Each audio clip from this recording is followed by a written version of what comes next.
क्रिस्त में मेरे प्यारे भाई और बहनों, आज के मनन चिंतन के लिए हम लेंगे संत मत्ती का सुसमाचार अध्याय 9 पद संख्याएं 35 से अध्याय 10 पद संख्याएं 1 एवं 5 से 8 तक। ईसा की अनुकंपा।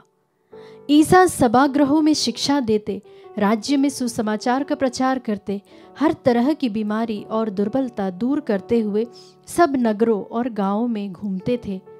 लोगों को देखकर ईसा को उन पर तरस आया, क्योंकि वे बिना चरवाहे की भेड़ों की तरह थके मांदे पड़े हुए थे। उन्होंने अपने शिष्यों से कहा, फसल तो बहुत है, परंतु मजदूर थोड़े हैं। इसीलिए फसल के स्वामी से विनती करो कि वह अपनी फसल काटने के लिए मजदूरों को भेजे। ईसा ने अपने 12 शिष्यों को अपने पास बुलाकर उन्हें अशुद्ध आत्माओं को निकालने तथा हर प्रकार की बीमारी और दुर्बलता दूर करने का अधिकार प्रदान किया है। ईसा ने इन 12 को यह अनुदेश देकर भेजा, अन्य राष्ट्रों के यहाँ मत जाओ और समारियों के नगरों में प्रवेश मत करो, बल्कि इज़राइल के घराने की खोई हुई भेड़ों के यहाँ जाओ। राह चलते यह उपदेश दिया करो, स्वर्ग का राज्य निकट आ गया है। रोगियों को चंगा करो, मुर्दों को जिलाओ, कोढ़ियों को शुद्ध करो, नरक दूतों को निकालो। तुम्हें मुफ्त में मिला है, मुफ्त में दे दो।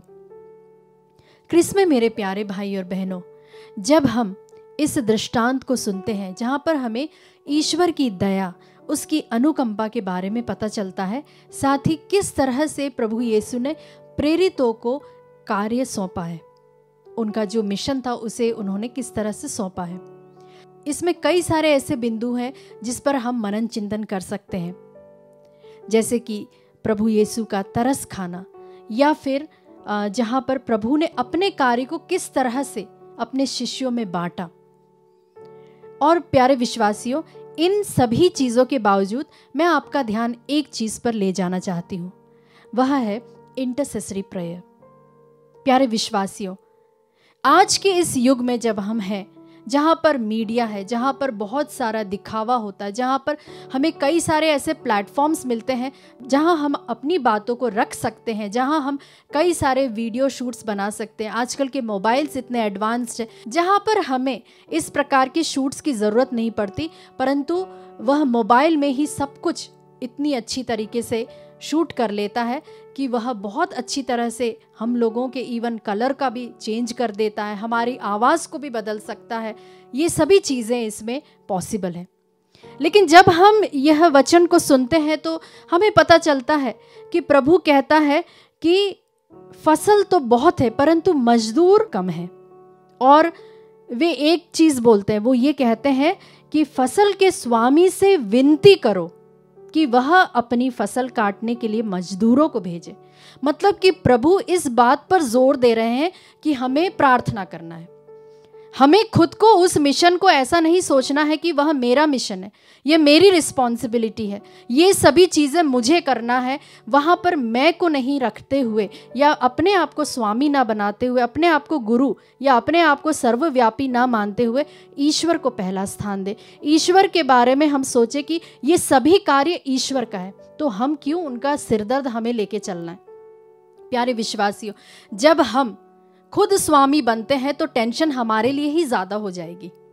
लेकिन जब कोई और स्वामी रहता है तो उसमें क्या होता है कि हम बहुत आसानी से एक छोटे व्यक्ति के रूप में अच्छी तरह से हम सुचारू रूप से और बिना किसी टेंशन के काम कर सकते हैं। चाहे वह आपका कहीं पे भी हो सकता आपका घर हो, या फिर हो सकता है जहाँ पर आप अपने ऑफिस में काम करते हैं, कहीं पे भी जब आप कोई एक रिस्पॉन्सिबिलिटी एज ए हेड ले लेते हैं तो वहाँ पर क्या होता है, वो सभी टेंशन्स आपके ऊपर आ जाती। ऐसा क्यों करना? प्रभु कहता है विनती करो। प्यारे विश्वासियों, प्रभु इस बात के लिए हमें कहते हैं कि हम एक बहुत अच्छे प्रेयर वॉरियर बन सकते हैं, योद्धा बन सकते हैं।